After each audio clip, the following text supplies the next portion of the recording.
Um dos temas centrais aí das políticas públicas é a questão da saúde e da seguridade social, passando hoje em dia por um processo de desmonte. A nossa entrevistada é a Vera Mendes, que é coordenadora e professora do curso de aprimoramento em saúde coletiva da PUC, São Paulo, e coordenadora do Laboratório de Desenvolvimento de Projetos em Saúde Coletiva. Vera, inicialmente, quais são as iniciativas aí que estão ameaçando o sistema de saúde nosso? Então, Nassif, são muitas hoje na saúde, né? Quer dizer, você assiste um desmonte geral de todas as políticas de proteção social. Especificamente na saúde, o SUS é uma política, uma das maiores políticas sociais que o Brasil já viu e tem. Ele é universal, na Constituição de 88, assim definido, público e, portanto, por definição, um sistema que tem que ser estruturado para todo cidadão, promovendo o quê? Uma saúde integral. Obviamente que promover saúde é uma das políticas de proteção social que, obviamente, tem muita relação, inclusive, com o desenvolvimento do país. Um desenvolvimento sustentável, à medida em que ele ajuda a diminuir as iniquidades. Pois bem, o caminho do SUS, ele sempre teve, na verdade, em disputa. A gente pode dizer que desde a Constituição e mesmo no processo de Constituinte, tinha lá duas forças em disputa que permaneceram ao longo desses anos todos, que é um sistema único de saúde universal, integral, para todo cidadão, e um projeto mais de mercado. Embora ganhamos essa disputa na Constituinte, mas essa disputa permaneceu ao longo desse tempo. O que agrava hoje a situação? A situação e foi se construindo nesses 29 anos um sistema único de saúde com enormes avanços que a gente pode até pontuar aqui. O que se agrava hoje é que eu acho que pela primeira vez a gente tem um ministro declaradamente, o ministro da Saúde, declaradamente anti-SUS. Quer dizer, este governo ilegítimo, fruto de um golpe parlamentar, explicitamente, quando logo que assume, uma das primeiras declarações é justamente dizer que o SUS é inviável, que o SUS é utópico e que o SUS ele é um projeto impossível de ser realizado e que a Constituição de 88 é cidadã demais. Ele está dando um recado muito claro do início de um desmonte explícito de várias políticas de saúde que vinham sendo implementadas e que representavam um significativo avanço para o cuidado da população. Se a gente pegar desde Itamar, quer dizer, todos os governos, Itamar, Fernando Henrique, Lula, Dilma, os ministros eram comprometidos com esse projeto do SUS, eram da bancada da saúde, muito mais do que dos partidos. Sim. Se rompe agora com esse processo. Se rompe agora com esse processo. Quer dizer, por mais que você diga, olha, haviam governos que avançaram mais, governos que avançaram menos. Nos últimos 10 anos, houve um avanço muito grande das políticas de saúde, um avanço enorme na expansão dos serviços, no investimento das redes de atenção, numa regionalização da assistência. Se a gente desse um corte agora para esquecer, o que tem nesse desmonte, o que tem de irreversível e o que tem de estrago que tem que ser corrigido mais adiante? Provavelmente, na minha avaliação, por enquanto, os estragos nas políticas eles podem ser reversíveis. Corte de custeio, essas corte coisas? De financiamento, quer dizer, você tem um dos pilares importantes que vão... O financiamento do SUS sempre foi insuficiente. O SUS sempre foi subfinanciado para o projeto que tinha, né, que se anunciava.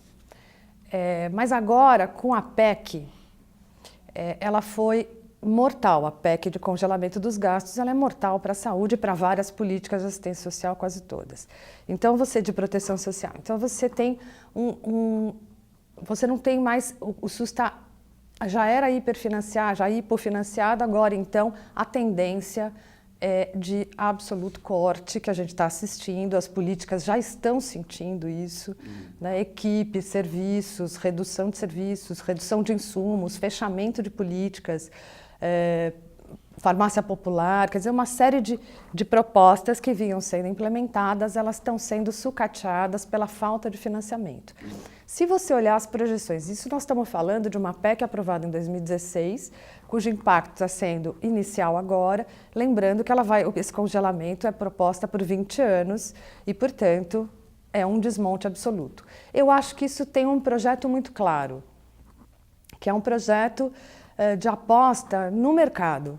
Né? A gente assiste hoje o ministro atacando o SUS frontalmente, né? Não investindo e encontrando... Querendo tirar fábricas de hemoderivados para levar para a sua base, é uma coisa inacreditável. Além das questões mais, digamos assim... Mas é muito pequeno, grotescas. Né? Grotescas do ponto de vista do interesse político, privado e etc., né? De lucro. Mas, além disso, quer dizer, você tem um desmonte, quer dizer, é uma escancarada evidência de que o projeto é um projeto, enfim, horas beira essa inacreditável um projeto pessoal aí com posição, suspeito. Né? Suspeitíssimo, enquanto um valor mais, assim, um interesse mais individual do que coletivo. Isso eu estou falando de lidar com a saúde de um povo, de uma nação, o que é muito grave.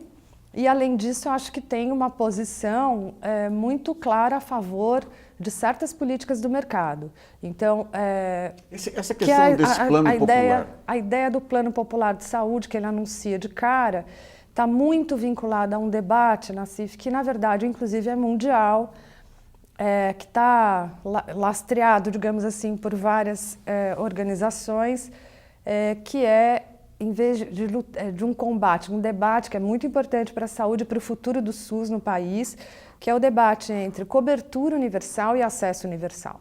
Eu disse assim, o SUS é uma política até aqui projetada e pensada como acesso universal, uma saúde para toda a população brasileira, independente da sua classe social e etc., do seu poder aquisitivo.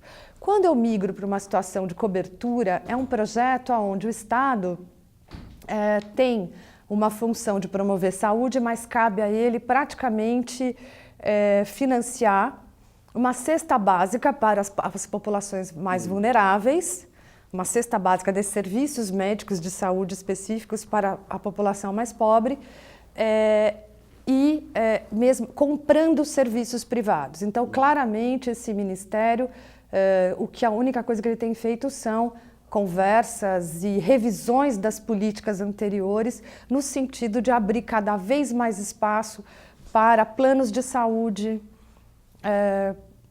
indústria de insumos e equipamentos na medicina. Se a gente fosse discutir, digamos, vamos supor, amanhã cai esse governo, metade vai preso, metade se exila. Sim. O que seria, se fosse ter uma reconstrução, você manteria os mesmos princípios que nortearam até agora? O que faltou para dar saltos de qualidade e de universalidade? Então, eu acho que, sem dúvida, eu tenho bastante esperança do jeito que está aqui. No caso da saúde, eu acho que esses ataques eles podem ser revertidos. Tivemos outros mais locais na história do SUS, na própria cidade de São Paulo. Mas eu acredito que assim, a gente tem que retomar o princípio básico, esse a gente não pode abrir mão. O projeto original, o princípio básico de um sistema universal que garante o direito a todos, portanto, que enfrenta de fato a iniquidade, porque trabalhar com um conceito de apenas cobertura universal é trabalhar o plano de saúde para os pobres, é trabalhar com o aumento dessa iniquidade, é dividir a população e os cidadãos brasileiros pelo seu nível socioeconômico de quem pode ou não pagar por um direito básico. Então, nós estamos falando de uma política de direito. Isto, eu acho que é um princípio, um alicerce que a gente deveria resgatar e mantê-lo. Agora, é evidente que a gente precisa, nisso, fazer uma revisão, eventualmente, na sua história, que na verdade ela é feita continuamente pelos grupos da saúde, de alternativas.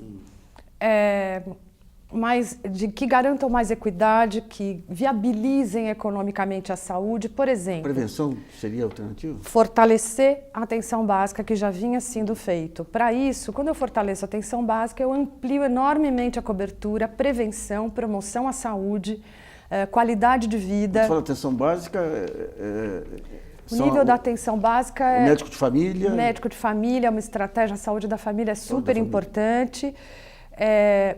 Não temos uma cobertura universal de saúde da família ainda.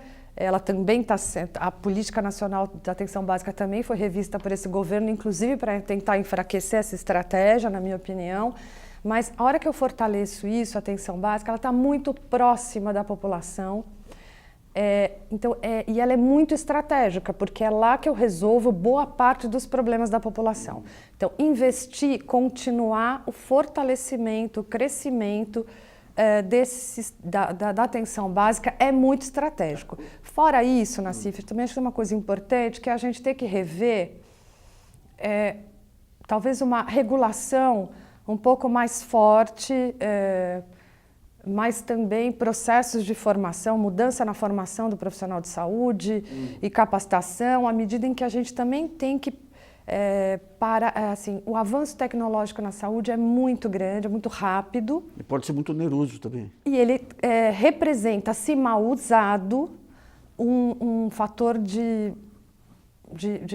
uma conta impagável, né? E isso tem muito a ver com o tipo de pactuação social que a gente tem enquanto saúde. Quer dizer, a gente tem que parar com essa questão de que saúde não é uma mercadoria de consumo. Esses serviços, esses avanços tecnológicos de exames, de técnicas cirúrgicas ou de órtese e prótese, enfim, são todos absolutamente fundamentais, são direito da população, devem estar a elas disponibilizados, mas eles, no sistema, têm que ser muito bem utilizados. O que você tem hoje é um excesso e se joga recurso fora com excesso de especialismos. Nos anos 90 alertava para isso, não, isso já tem. Muito tempo atrás. Deixa eu perguntar uma coisa. A lógica do SUS é ter o atendimento universalizado nos municípios e ter aqueles centros para atendimento especializado. Essa geografia, ela foi bem implementada ou não? Os consórcios municipais têm uma relevância ou deixaram a desejar até agora? A pergunta aí é assim, o Sistema Único de Saúde ele funciona com 3 componentes, basicamente. Atenção básica, ou primária saúde, atenção especializada e atenção de urgência, emergência hospitalar. Então, você tem esses níveis no sistema e o SUS ele prevê uma regionalização dos serviços. Isso. Certo? Essa regionalização andou muito pouco, é verdade, no SUS, mas era uma proposta que, por exemplo, em 2010, com a implementação das redes de atenção à saúde, que era uma diretriz do Ministério, onde todo o sistema no Brasil, todas as políticas foram reformuladas para... A rede de atenção que era a porta de entrada? Não, é uma rede de atenção, ela é uma integração e melhor articulação desses serviços, da atenção básica, especializada, hospitalar, de urgência e emergência, no sentido de otimizar os recursos regionalmente. O Brasil tem dimensões continentais. Ele tem muitas diferenças regionais. Então, a região de saúde, como uma capital como São Paulo, a organização dos seus serviços e a quantidade de serviços e os modos como eles interagem são muito diferentes de uma região, por exemplo, no norte, onde a maior parte da população está mais distribuída, a população rural, em territórios grandes, ou com acesso a rios. Então, o SUS sempre preveu na sua instituição que o Brasil ele teria que se organizar, as políticas teriam que se organizar localmente. Por isso a municipalização, onde as redes de atenção à saúde teriam que responder às necessidades locais e, portanto, ao seu perfil epidemiológico, ao seu perfil geográfico e etc. O SUS estava justamente, a partir de 2010, nessa progressão de evolução, desses 29 anos, investindo fortemente na questão da regionalização. Quando você fala em regionalização, você está falando em atenção básica de controle municipal, todo município tem atenção básica. Os serviços especializados, eles já são intermunicipais. ou qualquer serviço, maternidade. Eu não preciso de maternidades em todos os municípios, eu tenho que ter algumas locais de maternidade ou de ambulatórios de especialidade, ultra especializados, tratamento do câncer, etc., ou queimados. Nas várias situações de saúde, eu tenho que ter serviços que são regionais, ou seja, eles atendem mais de um município. Nessa regionalização, você tem, de fato, muitos desafios. Um deles é, sempre o subfinanciamento e a organização desses serviços.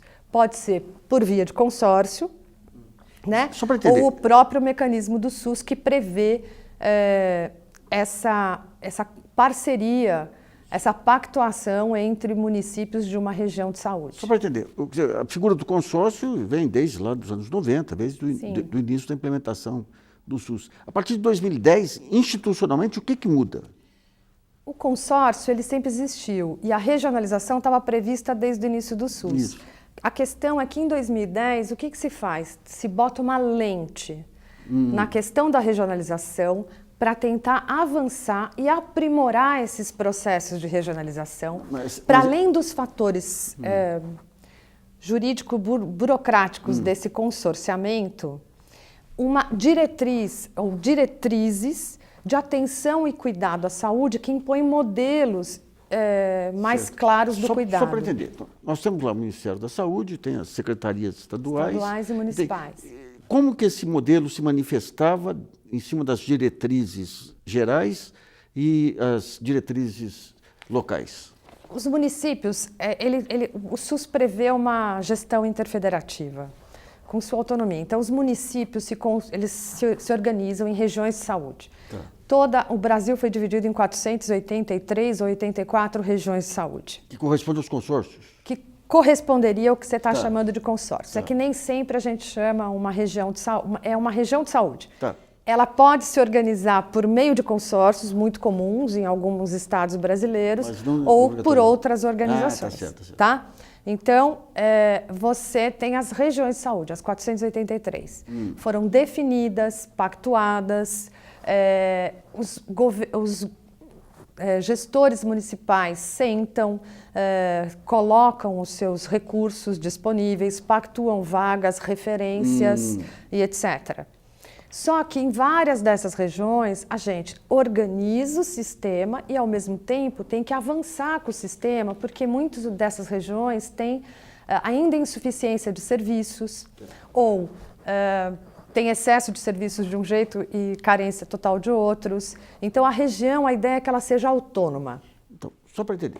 O MEC, a diretriz do Ministério, por exemplo, as redes de atenção, ela solicita que todas as políticas específicas do Ministério, da atenção primária, secundária, especializada, se organizem em torno da rede de atenção. Então, isso exige que a gente faça cálculos, por exemplo, do que é essa região, que pactue com essas regiões, o que existe, otimizar o que existe em termos de recursos e fluxos da saúde e investir em outros. A rede de atenção é o programa ou é um local, uma figura jurídica? A rede de atenção à saúde é uma portaria do Ministério da Saúde que regula, como se ela dá uma diretriz do modo como serviços têm que se interagir. Então condiciona, digamos, as verbas do SUS Exatamente. a cumprimento desses princípios. Exatamente. Então, ela vem para articular esses serviços, porque um dos problemas era que em várias regiões, vou te dar um exemplo, Nassif, que era muito de uma área que eu controlava no Ministério,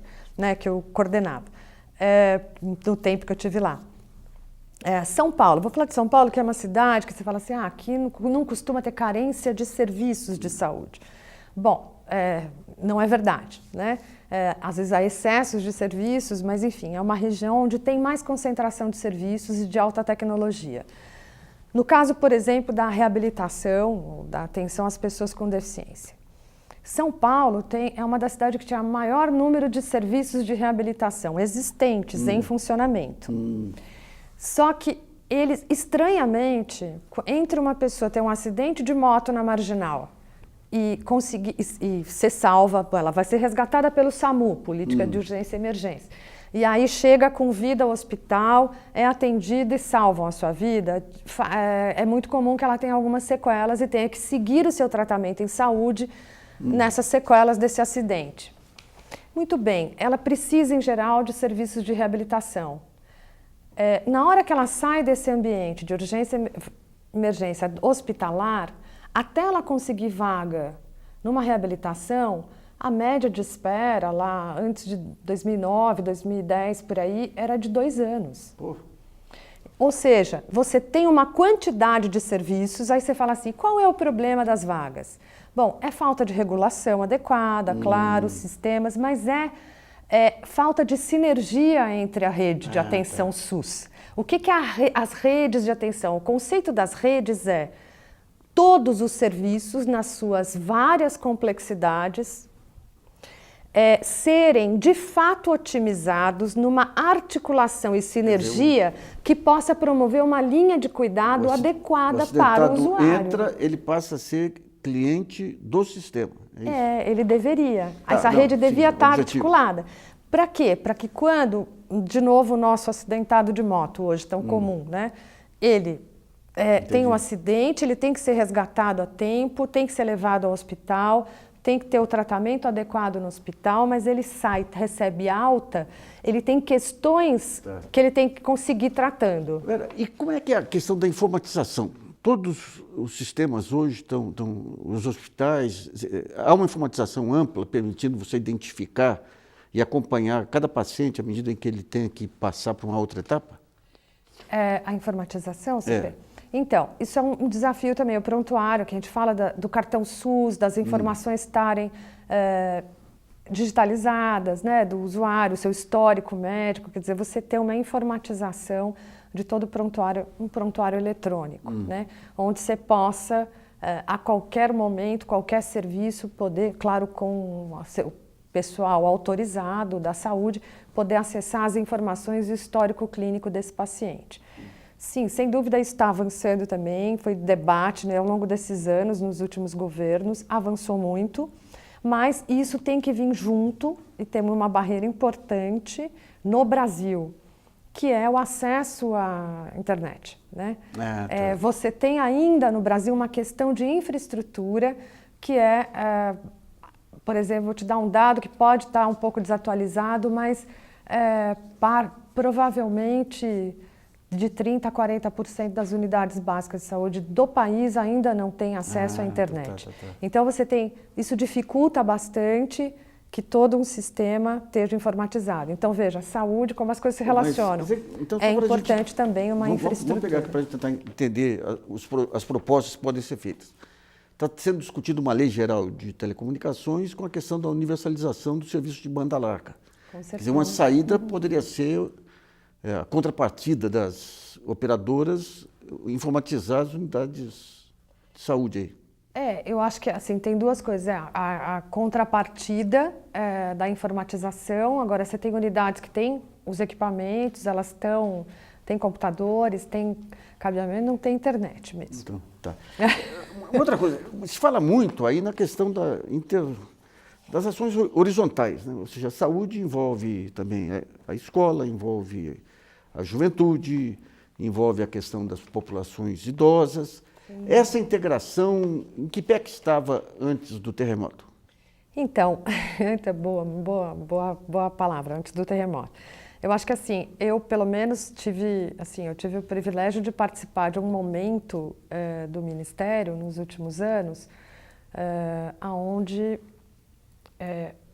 não só a gente experimentou a produção de formulação de políticas públicas de modo mais integral, ou seja, intraministério. O Ministério da Saúde é enorme, você tem várias áreas para se conversarem, né? É histórico essa fragmentação, então a atenção básica não conversa com a atenção hospitalar especializada, era histórico isso. Então isso se rompeu muito, uma proposição que eu acho que muito eficiente do Padilha, ministro, ele deu o tom dessa integração.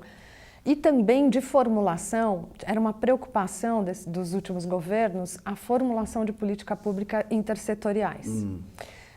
Porque não se faz, a gente não resolve os problemas da população só com uma política específica. A gente vê isso no cotidiano, os profissionais de saúde vivem isso todos os dias. Quer dizer, para você resolver um problema de saúde, de uma pessoa, de uma família, de uma comunidade, está em torno disso também, transversalizando acesso à cultura, acesso à educação, saneamento básico, acesso a bens, serviços na comunidade, transporte, o tempo que ele leva, né, a qualidade de vida que ele tem, o tempo que ele leva para se transportar, para chegar em casa ou não, a qualidade desse transporte. Enfim, uma série de questões estão absolutamente envolvidas. A gente chama na saúde historicamente, enfim, vou resumir aqui, mas são os determinantes que a gente chama os determinantes sociais da saúde. Quer dizer, a sua condição de saúde tem direta relação com a sua qualidade de vida. Eu lembro quando o salário mínimo melhorou, havia muita crítica à questão do peso na Previdência, e o IBGE fez um estudo mostrando que 55% das casas de família que tinham aposentados ou pensionistas, eles eram arrimo de família. Sim. Isso aí tem um impacto direto na saúde, né? Impacto direto na saúde, assim como vários benefícios sociais. Quando você pega situações de extrema pobreza, e, aposentados, né, da Previdência Social, idosos, ou até pessoas com deficiência que recebem o BPC, muitas vezes era a única renda da família inteira. Então, isso tem muito impacto. É a qualidade do que você come, da alimentar, é o acesso que você tem, é a saúde. Se falar, então, em termos de saúde mental, quando a gente pensa nisso, quer dizer, no grave problema da questão da violência, da questão dos modos de vida, das situações de iniquidade, elas geram um impacto direto, não só na saúde física, mas também na saúde mental das pessoas. Não seria diferente a epidemia de depressão, as doenças contemporâneas na saúde mental que a gente assiste, que são muito derivadas de um modo de vida que a sociedade escolheu ter, muito desigual, com um impacto muito forte na vida das pessoas. Então, é óbvio que educação, cultura, direitos humanos. Só para te dar um exemplo, a própria política que eu coordenei do Ministério da Saúde era um eixo. Ela, na verdade, era o eixo da saúde, a reabilitação à saúde da pessoa com deficiência. Ela era o eixo de um programa muito maior, que era a Política Nacional de Direitos da Pessoa com Deficiência, que envolvia 15 ministérios. Então, a gente sentava 15 ministérios para compreender esse problema e para poder formular. Vamos segurar esse tema para um outro programa. Com certeza. Que vale... Vera, muito obrigado aqui por sua participação. Imagina. Ficamos aqui.